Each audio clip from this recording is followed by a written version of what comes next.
Okay, so today is Batman Day. How lucky are we? Well, when you watch this, it won't be Batman Day, but every day is Batman Day as far as I'm concerned. Action adventure. James Bond. Now, yes, there are quite a few movies, but my absolute favorite is Casino Royale. But I also just love James Bond.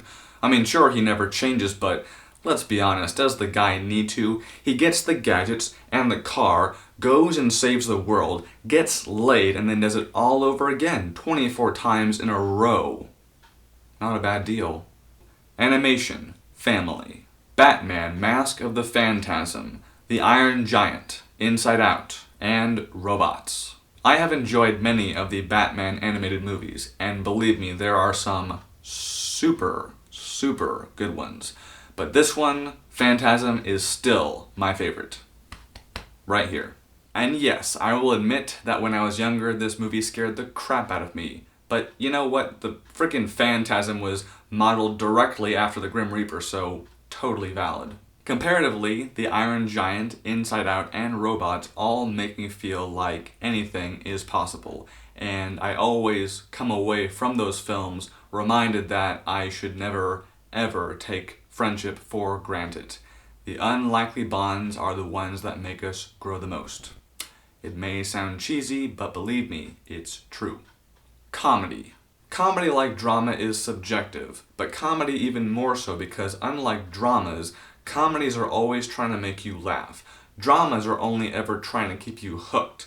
The filmmakers do often appreciate if you cry, but that's not a consistent goal. In comedy, laughs are always a consistent goal. To date, Austin Powers is the only comedy that makes me laugh consistently every time I watch it. And even though I enjoy all three movies, I sincerely do, the first one is my all-time favorite, just like my dad. Sidebar, an important prerequisite to watching Austin Powers is every Sean Connery James Bond movie, because those are what inspired Mike Myers to make Austin Powers. And if you've seen the Sean Connery Bond movies but haven't seen Austin Powers, okay, every detail he pokes fun at is genius. Go watch Austin Powers. Drama. I do believe we have a tie. Inception and Kramer versus Kramer. The beauty and sadness of Kramer is that it's not time period biased. Marriages collapse all the time. I love Kramer because of how painfully real it feels. The writing, the directing, and the acting are impeccable. Inception has the privilege of being one of my 4 all-time favorite movies. One day I will do an official review, because I haven't yet. But what I will comment for right now is that it is the most extraordinary heist movie I've ever seen. Fantasy. In my opinion, the fantasy genre succeeds best when the viewer escapes the real world and not only is transported into that story world, but they imagine living, like really having a life in the world created by the storytellers. Now, to be fair, I have successfully been transported into several universes, Middle-earth and Pandora among them. But Harry Potter is my all-time favorite. And that's largely because I grew up with these characters as the actors grew up with them. When the first movie came out, I was 9 years old, and Daniel Radcliffe was 12 years old. So, as his understanding of the wizarding world matured, so did mine. Musical. Generally, I don't enjoy musicals. Dancing is an awesome activity, but whenever I watch a movie with a song and dance number, my interest usually fades. I understand that it is a very powerful and very emotional form of expression, and it can be very beautiful, but personally, I just do not connect with the physicality of dance. One very special exception is singing in the rain. I myself may never dance or sing in the rain, but I have no problem at all watching Gene Kelly enjoy the heck out of it. He was sick the day he did that too, can you believe that? Dude's a master. Romance. Before this insanely talented, beautiful bastard won me over as Frank Underwood, he won me over as Lester Burnham. American Beauty is very strange, bizarre, otherworldly. It feels like it wasn't even made here it feels like it was made somewhere else, but we do have physical evidence to prove it was crafted on Earth. And when the right people watch this movie, it's kind of like when the right people read The Catcher in the Rye, because they think the same thing. Someone gets it. Mystery crime. Okay, my favorite mystery movie is Memento.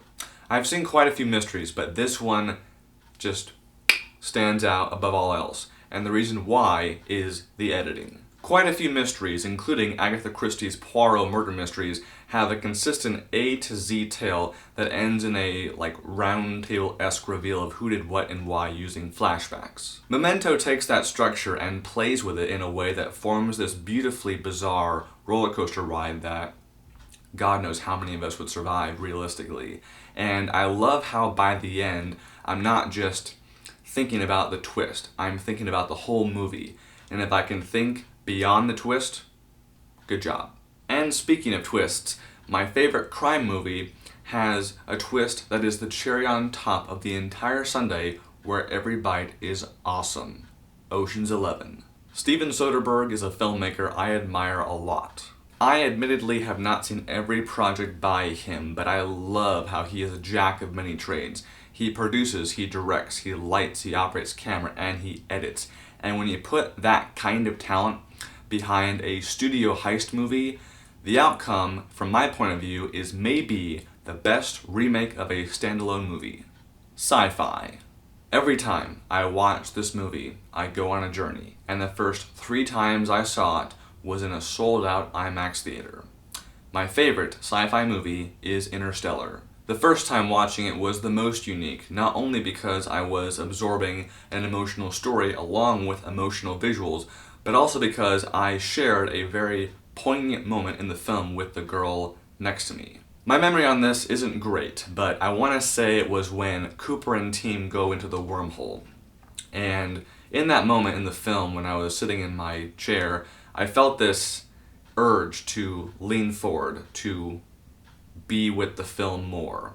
And so I did that. But the split second after I did that, after I leaned forward, the girl next to me, she did the exact same thing. She and I never locked eyes or spoke. We just sat there together, and in that moment I felt like everyone else was gone but us. And it just felt like she and I together, 2 total strangers, were sitting in the space shuttle with Cooper and team going through this really bizarre wormhole. And to date, no other movie has given me that kind of immersive experience.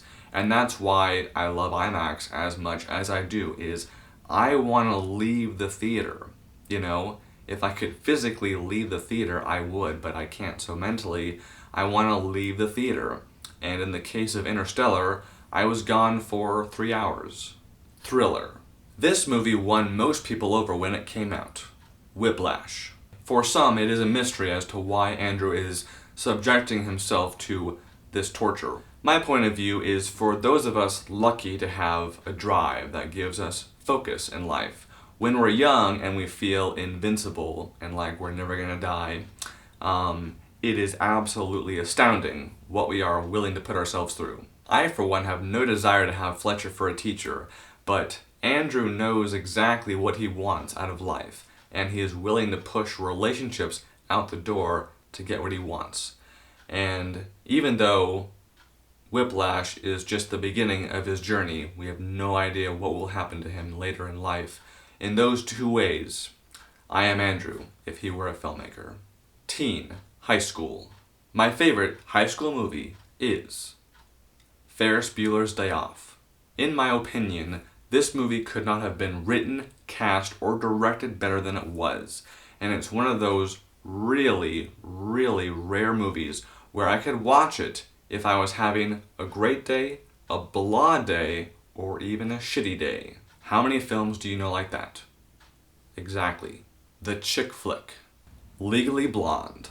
I have my mom to thank for this one. We don't always see eye to eye on movies, but this one is an exception. The really just frustrating part is, whenever she knows it's going to be on TV, she watches it on TV with commercials, even though we own it. And for that matter, All masturbatory You emissions do were in realize terms that clearly we not own sticking an this. egg could be termed reckless abandonment. Isn't that thing scratched? I believe you've just won your case. Not a scratch in sight. Superhero. This bad boy changed my life and inspired me to be a filmmaker. This bad boy re-inspired me to be a filmmaker, and I'm planning on doing a video at the end of the year on the Ultimate Edition, so look forward to that. Martial arts. The Raid. Written, directed, and edited by Gareth Evans. When I saw this for the first time, I could not believe what I was watching. It was like the brainwave containing my dream kung fu movie had been transferred to Gareth Evans, and in 2012 it was delivered. That's the story I'm going with. Horror. Before the little engine that could, known as Deadpool, entered our lives, Ryan Reynolds was unfortunately in mostly forgettable movies, save for Buried. I've seen it once, and believe me, that was scarring enough. Not to mention the ending is beyond infuriating. I was so pissed, but it's such a good ending. War, historical. My favorite war movie is The Hurt Locker. I love the cast, I love how action-packed it is, and I absolutely love the never-ending tension. For whatever reason, picking one historical film that I love is really hard, but one that I have seen 3 times now and that I recently bought, and that gets better with every viewing, is yours truly, Argo. I love Ben Affleck as a director, and I especially love him as an actor when he is working with good material. I do feel like he put more energy into his directing than his acting, but I do still think he gives a very solid performance. Foreign. The Girl with the Dragon Tattoo. This film really gets the gears going in my mind about what people are honestly willing to subject themselves to. Dragon Tattoo is aggressive and occasionally vulgar, but it features a very strong and genuinely compelling female character. Lisbeth Salander is not a superhero at face value, but when I look at her, I do see a Batman-esque image. Her worldview is based on a personal tragedy. She hacks into high security systems. She's prone to beating people up. And she's very picky about who she lets into her life. She is the kind of character a trilogy really does justice to. The character arcs are profound and inspiring, and the story does a really, really good job of expressing hope buried under tragedy. And that's it. There is no number 18, even though we do know for a fact there are other genres, like the Western. Anyways, what am I going to do? Enjoy your day, and thanks for your time.